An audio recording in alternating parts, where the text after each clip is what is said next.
I almost forgot. I mean, he's literally had some of the most clutch moments just in this episode alone. I think we're gonna try to enter here and hit a grand slam. I don't know about you guys, but a grand slam would be pretty freaking cool. I mean, I cannot lie. Grand slam would be pretty freaking amazing. Yeah, that's a pitch.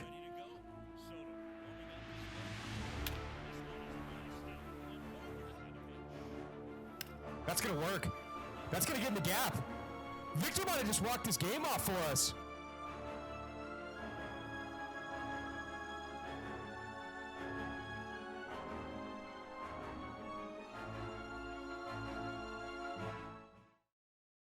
What is going on, ladies and gentlemen? Welcome back to episode number 5 of our Mariners franchise series. Hope you guys are enjoying the series up to this point. I know I'm having a ton of fun recording these episodes. I love the fact that we're doing well. Obviously, that makes this series a lot easier and a lot more enjoyable. The fact that the Mariners are actually performing in this simulation. If you guys did miss the last video, highly recommend going to check it out. It's going to be on my channel. But basically, last episode was, a lot happened. We screwed up the recording for June, so we had to go in, basically just record episode 4 as July. And a lot happened in July. We had the All-Star break, we had the draft, we had the trade deadline. We were able to sign our top 3 draft picks last episode. We also were able to make a couple of trades. So let's go over who we were able to obtain to make our roster a little bit better. In the bullpen, you'll first see here that we did get Jason Foley to kind of help us out in that aspect. Not that our bullpen was bad, but it definitely was lacking another solid leverage arm, so we went out and grabbed that from the Tigers. And then we also were able to highly bring up the overall talent of our third base position and going and grabbing Isaac Paredes from the Rays.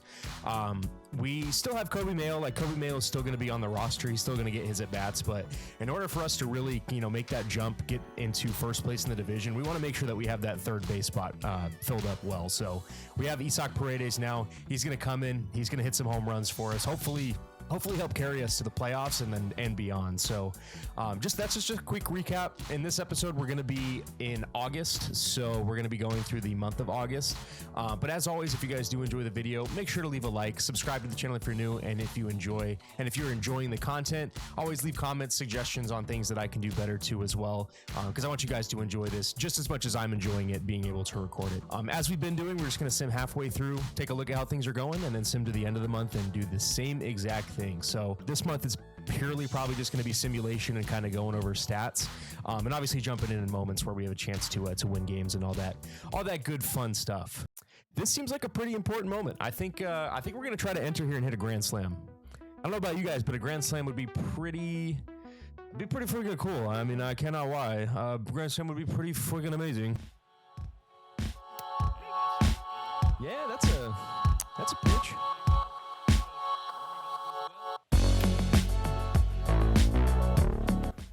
Yeah, I think I'm really gonna freaking enjoy that grand slam now. Let's go! Victor Robles hits an absolute tank job to left field, gives us the huge lead now against a very formidable Philadelphia Phillies opponent. We come in, hit a absolutely massive nuke with Victor Robles, who, by the way, goes 5 for 5 with that home run. Luke Raley, 2 home runs, Julio with the home run, and Randy with the home run, as we absolutely shat on Zach Wheeler and the Philadelphia Phillies. You love to see it. Okay, Cal is got a bruised hand here. We'll just go ahead. We'll keep him active. This moment, however, we got a huge chance to come back in. Looks like down by 2 on with Polanco up, who, if you guys have been following the series, you know that Jorge has been killing it since basically a little bit before the All-Star break. Get it done.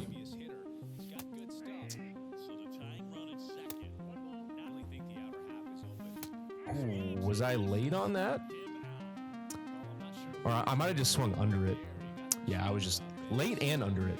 Not a good combination. That might work. A little bleeder into center field. That is going to score Julio. We would have been absolutely canned. We do get a run on the board, though. Keep that first and second, and now we're only down by 1 with a chance to walk it off here with Tyler Locklear. Let's go, Tyler. Continuing to cement himself and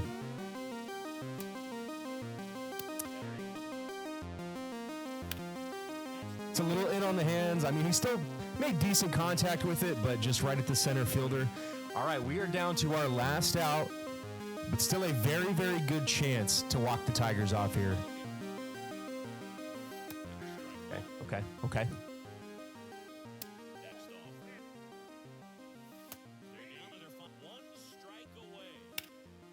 Ooh, yeah, that was a ballsy pitch in a 1-2 count. I was definitely ready to swing at that. That's gonna work. That's gonna get in the gap. Victor might have just walked this game off for us. 83 speed. Oh, he's getting there easily.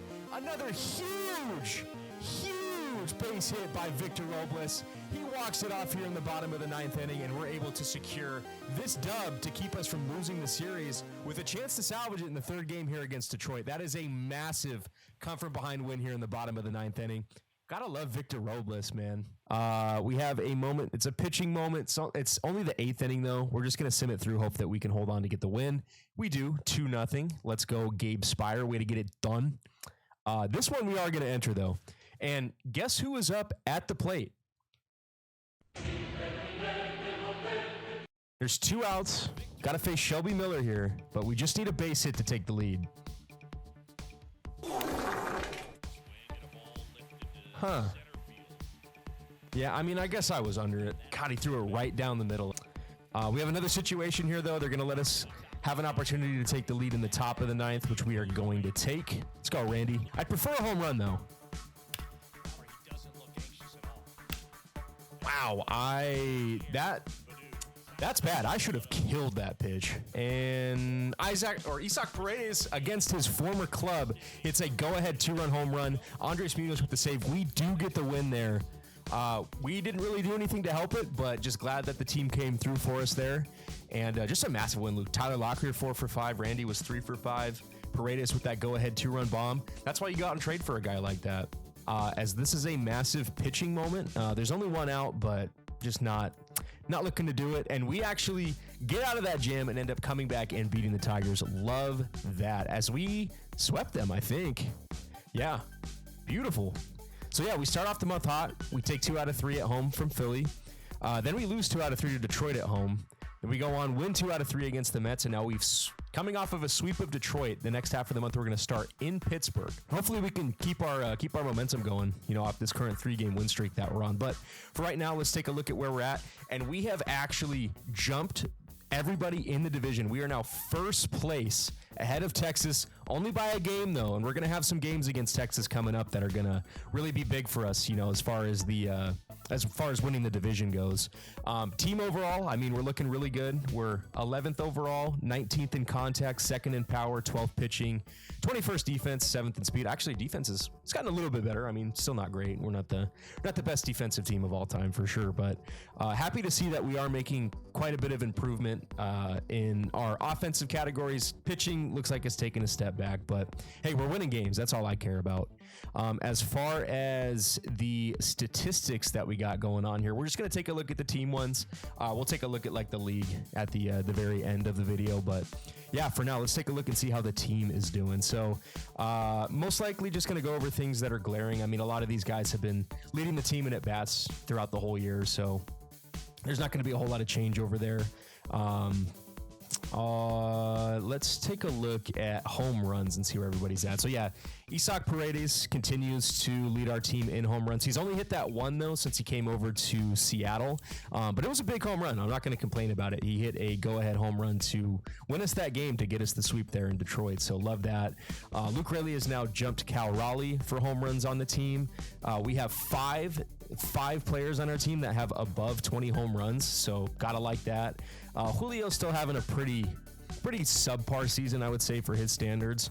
Hopefully he can go on a run like he does in real life, though. Tyler Locklear, again, just continuing to stay hot. Gotta love that for our rookie first baseman of the future. But yeah, as far as OPS leaders goes, Matt Mervis is actually leading the team in OPS. I mean, just barely little playing time, but he is making the most of it. Gotta love to see that from basically just a throw-in in that Matt Brash for PCA trade. Pico Armstrong still holding his own, 806 OPS. He's actually been hot lately too. JP Crawford having an incredible season, 291, 810 OPS, 392 on base, 419 slugging. Love to see that. I mean, yeah, the guys are performing. Even the guys that, I mean, like Victor Robles picked it up, I think at some point in June or like during the last video, he was hitting in like he had like a 0.1 like 9 something average with like a point barely 6 OPS, and now he's up to like 0.715. So we are getting a lot of production. As you can see, some of these younger guys at the bottom here have kind of slowed down, fallen off a little bit. But like I said, with Kobe Mayo, we went out and got Isaac Paredes for that reason. So that way we have a nice backup, you know, in case he's not performing for us. And it's already looking like it's paying dividends. So love to see that from the squad. But yeah, here's the remainder of just the kind of stats here throughout halfway through August. We're going to go ahead and take a look at the pitchers now. Once again, everybody in the rotations doing solid. Bryce Miller's, his ERA is bumping up a little bit, but they're all generally within the 3.5 to 4.0 ERA range. But I mean, our offense looks like they're doing enough to kind of counteract how bad the pitching's been. Hopefully the pitching can get things tuned up here within like the last couple months of the season to really help us with that postseason run. But I'll just kind of scroll along here. Andres Munoz again, 39 saves now on the season. As we continue to win games, hopefully he can keep getting that up and, you know, maybe even win, you know, the save or have the most saves in the league at some point. But yeah, this is kind of what we're looking at as far as our team stats halfway through the month of August here. Very happy with how the team is looking. And yeah, I mean, we're in first place now. We just gotta. The biggest thing now is we got to hold on to it. We can't have a fall off in the last month of the year. The Mariners have done that a few times. I would love if we did not do that in this particular case. So yeah, let's just make it through the rest of this month of August, see where the team's at, which we should be in a pretty solid spot. All right.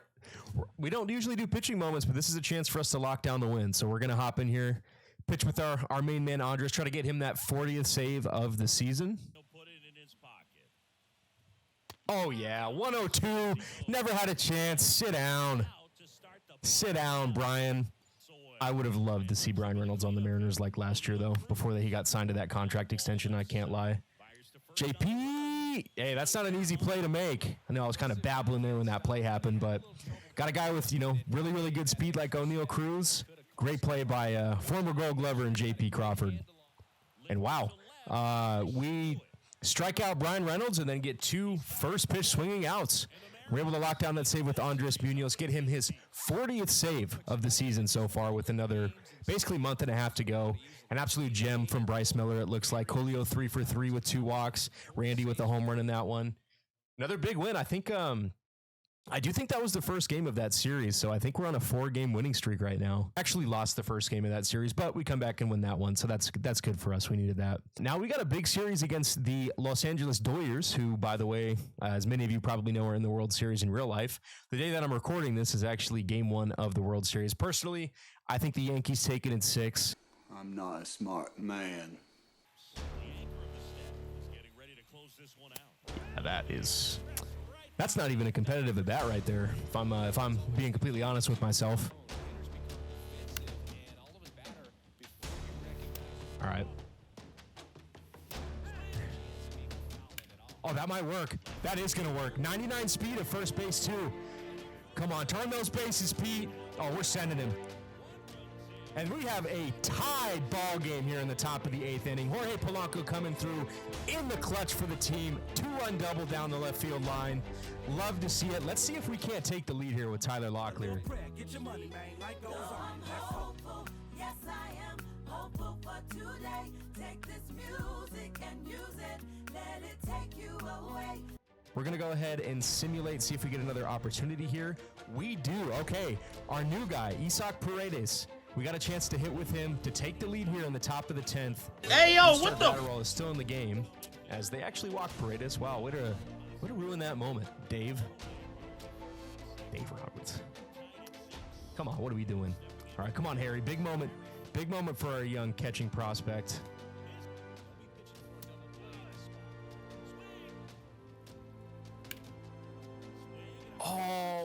I thought I hit that so much better than I did. I honestly thought there was 2 outs there for a second. Thank God I didn't get us into another base running blunder out. But yeah, I just got inside of the barrel of the bat there, only 88 off of it. Come on, Luke. We got to change that here.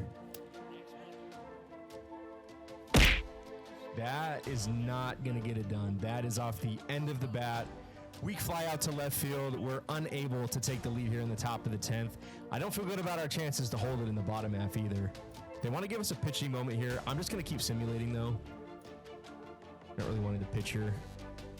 And wow, we have actually made it to the next inning. It is the top of the 11th now. Another opportunity for Tyler Locklear as Luke Raley is on third with only 1 out.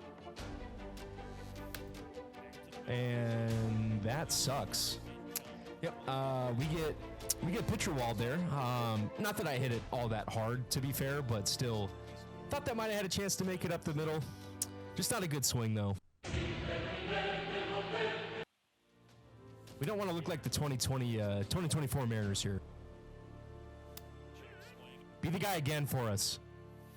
I almost forgot. I mean, he's literally had some of the most clutch moments just in this episode alone.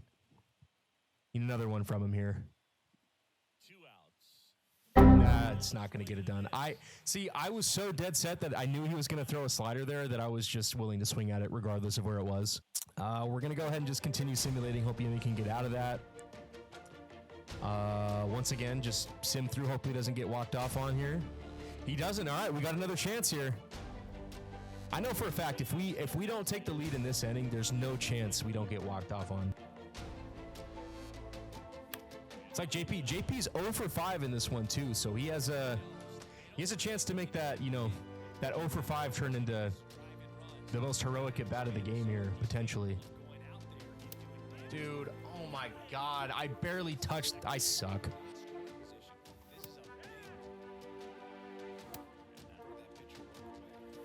Oh my God, man, that is disgusting. Oh no. Oh, I was just so dead red fastball there. Yeah, and I just was late on that. Weak fly out to center field, just can't get it done. I mean, obviously the Dodgers have an amazing roster, but still plenty of opportunities there to take the lead. We haven't just been able to. Take a little prayer, get your money, man. Life goes on. I'm hopeful, yes I am hopeful for today. Take this music and use it, let it take you away. And I already see that we did get swept by the Dodgers. That's not good. We're now on a 4-game losing streak at the end of the month here. This is not what you want to see. Not good at all. Now, this right here is a huge situation, though. We've lost the first game against the Giants. We have a chance here to take the lead in the second one, and if we don't, there's a chance that we might lose. The Giants, who were sitting at 500, we are 21 games above 500. The last time I looked, we were about a half game ahead of Texas. I doubt if we're still ahead of them. I would imagine we're probably like a game or two behind them now. So we really need this win. This is a big win for us if we can get it.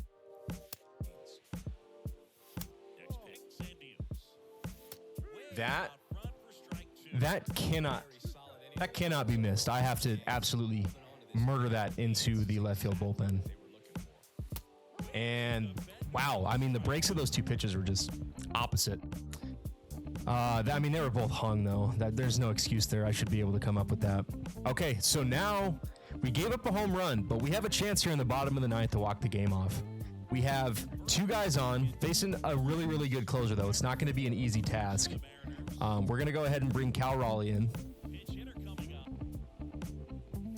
That is not battling. Wow, that's bad. And I think I just swung under that one.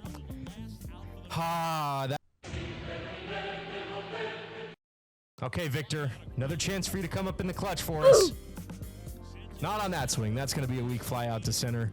Our 5th loss in a row. That is not good to end the month of August here, as we are already seeing some of those Mariners teams of old here come through in our squad.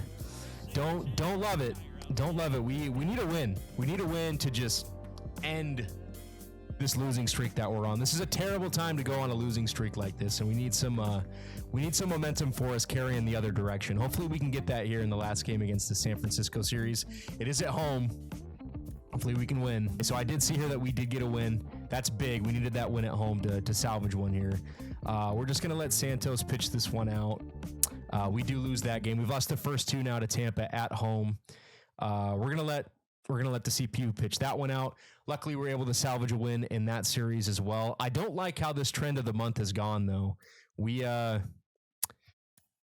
a really, really good start. Now, like the last half of the month, it's been pretty rough for us. We faced some decent teams, but definitely teams that are beatable outside of maybe like the Dodgers. The Dodgers are just insane. Hopefully we can hold on, win that one. We do not. So we are actually going to be starting the month of September off on a loss. We'll do a quick recap here though of what happened in the month of August as we stay at 20 games over 500. So even though, we didn't end the month on the greatest note, we're at least in the same spot as far as our record goes.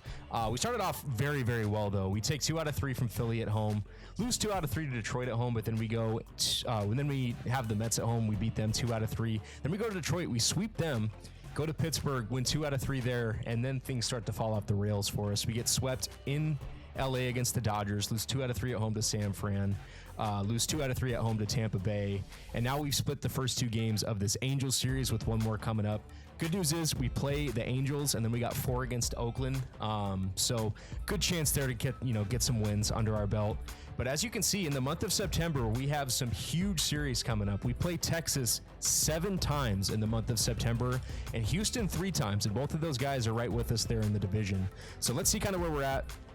Yeah, we have lost some ground in the division. As you can see, we're 3-7 in our last 10. The Rangers are the opposite of that, so they've been able to jump ahead of us. The Astros have even jumped ahead of us now. It's a 3-horse race here in the AL West. And it's going to be like that throughout the last month. As you can see, we have some big matchups coming up. So hopefully we can win a lot of those games against Texas. We're going to need them. We're going to need them for sure. And we're going to take a look at the statistics, see kind of where everybody's at after August here. We only got one more month of the regular season. I can't believe we've already made it to this point, but I mean, as far as where we're at, I couldn't be happier. The fact that we're contending ultimately, I mean, regardless of whether we win the division or not, obviously we want to, but regardless, if it looks like we have a pretty good chance to secure ourselves a playoff spot, and then after that, the sky's the limit. Once you're in, then we just got to win those games. So without further ado, let's take a look at our team statistics real quick, see where everybody is at. It's not surprising to see a lot of these guys have cooled down just based on how our record's been. I don't love that. Hopefully we can catch fire again starting off the month of September. But still the same guys that are leading in all the categories for the most part. Really just look at home runs, as Randy is now basically almost put himself in a tie with Isak for home runs. Locklear and Julio are just outside of 20 home runs for the squad as well. Julio, Randy, and Polanco all in the 70 RBI range. There's a chance that all 3 of them could end up with 100. I doubt it. They'll probably end up in like the 90s though, if I had to guess. Randy's still leading the team in stolen bases. I mean, he's having a great year for us. I'm glad that we were able to ultimately pick him up, since I wasn't able to load in the actual rosters where we would have had him anyway. Matt Mervis is still hot. I mean, not getting a ton of at-bats, still only 20 games in, but once again, still making the best of his opportunities, so love that. Still the same OPS leaders, Rayleigh, Arozarena, Polanco, Paredes, and then down the list here for the guys. Locklear's kind of cooled off. Kind of had to expect that at some point. He's going to go through ups and downs in his rookie season, so hopefully he can get hot for us at a good time though. We're going to need him this last month of the year. As far as pitching goes, George Kirby has been terrible lately. Brian Wu has been the opposite, so love that. Hopefully he can continue that momentum. Looks like Bryce Miller has also been pretty solid lately. The rest of these guys are pretty much in the same spot. But yeah, really need George Kirby to figure it out here this last month of the season. Need these guys to really be the rocks for us in the rotation. As far as saves go, Andres Munoz is now up to 42 on the season, lowered his ERA below 3. Foley looks like he's been a great pickup for us. He also apparently is getting saves. Oh no, those are from Detroit. I'm like, how does he have 25 saves with us already? That wouldn't make any sense. Yeah, those are carryover from Detroit. But yeah, he's been really solid for us, it looks like. So hopefully that pickup will be big for us in the long term. Spire's been great. Santos has been better. It looks like Voth has been not so good. But yeah, let's go ahead and take a look and see how things are going on around the league here. We'll just kind of blow through the league leaders here. So here's your batting average leaders. Just see if we have anybody that's up there. So as you can see, Randy here is 7th in hits. Nobody else for the Mariners in the top 10. As far as doubles goes, we got Julio tied for third. Nobody else from the Mariners in the top 10. Triples, we got Luke Raley at third. And Randy tied with a bunch of guys at 7th. Home run wise, Isaac Paredes is tied at 5th, and Randy is tied in the 9th spot. So a couple of guys that are pretty high up there. It looks like Stanton's come back to earth a little bit. Only 3 ahead of the next guy. Altuve's just having a year, huh? He might win MVP in this simulation. I wouldn't be surprised. Stanton, the only one above the century mark in RBIs. We don't have anybody within the top 10. Stolen base wise, I don't think we're going to have anybody all that close. Yeah, Randy's going to be our top guy. I mean, he's obviously been the MVP of our team this year. JP Crawford's second in walks to Ryan Noda at 79. Outside of that, Randy's at 13th. On base percentage, JP is 7th, only guy on our team in the top 10. Slugging percentage, Luke Raley is 8th, only guy that we have in the top 10 for that statistic. And then OPS wise, nobody on the Mariners in the top 10 for that one. As far as wins go, we got a couple of guys tied for 3rd, and then Castillo tied for 16th. As far as saves go, Andres Munoz is now 3rd in the league in saves. And there's a pretty good chance that he could get up there with, the likes of Martin and Duran where they're sitting at if we continue to win these close games. So, fingers crossed that he can continue to improve on those numbers here. The rest of these I'm not too worried about. I do want to take a look at some of the yearly awards, see where everybody's sitting at for that. They've been pretty much the same throughout the whole year. I'm surprised that Stanton's above Altuve. I guess they really just weight RBIs a lot. I would be very surprised if Altuve didn't win that if he continues to do what he's been doing for like the entire year. But yeah, we're just gonna run through these real quick. See if there's anybody on the Mariners. So yeah, Tyler Locklear is now first place for the Rookie of the Year voting. Gotta love that. Hopefully he can have a hot last month of the year for us and secure that Rookie of the Year, because that would be huge for both him. I think probably his potential too as well. And that's something that we can certainly, we already were looking to build upon him in the future, but now that would definitely lock him into place as being our first baseman of the years to come. So. Love to see that production out of him. Hopefully he can keep that top spot there. I got nobody in for Gold Glove outside of Julio is 3rd place for center field. Silver Slugger. Jorge Polanco is now 3rd at 2nd. He might have been after last video too. He's been on a pretty big heater, which we've definitely needed. Randy Arozarena now the top spot for the outfield for Silver Slugger. At least for one of the outfield positions, so I love that. As far as player of the month goes, nobody on the Mariners you'll see here. So we got Pete Fairbanks, Royce Lewis, and Nolan Schanuel. Yeah, I mean, we saw some guys that were struggling towards the end of the month. It's not all that surprising to see that we didn't have anybody, get any of those major awards or anything like that. As far as the injured list goes, just a couple of guys in the minor league system that are injured, and then Saucedo. Still injured on the Major League Club, but I don't think he sees all that run anyway. But yeah, that is going to conclude here episode number 5 for our Mariners franchise series. As always, if you guys did enjoy, make sure to leave a like, subscribe to the channel if you're new and you're enjoying this series. Obviously going to continue to bump these out as we try to help the Mariners be successful year in and year out. I know Call of Duty's coming out. I don't know if I'll post anything Call of Duty wise. Still trying to decide if I want to do that. I want to keep this mainly, obviously the Mariners franchise series is the main thing that's going on. I may post some Diamond Dynasty content at some point. You never know. I've been kind of thinking about seeing what that looks like, even though I know it wasn't great this year. But yeah, that's enough for me. I can stop rambling on here. We're going to try to win the division here in the next episode. And after that, we'll be in the playoffs. So I can't believe we've already gotten to this point, but hey, team's in a good spot. Just got to keep winning these close games. But I hope you guys enjoyed it, and I will see you all in the next video. Peace.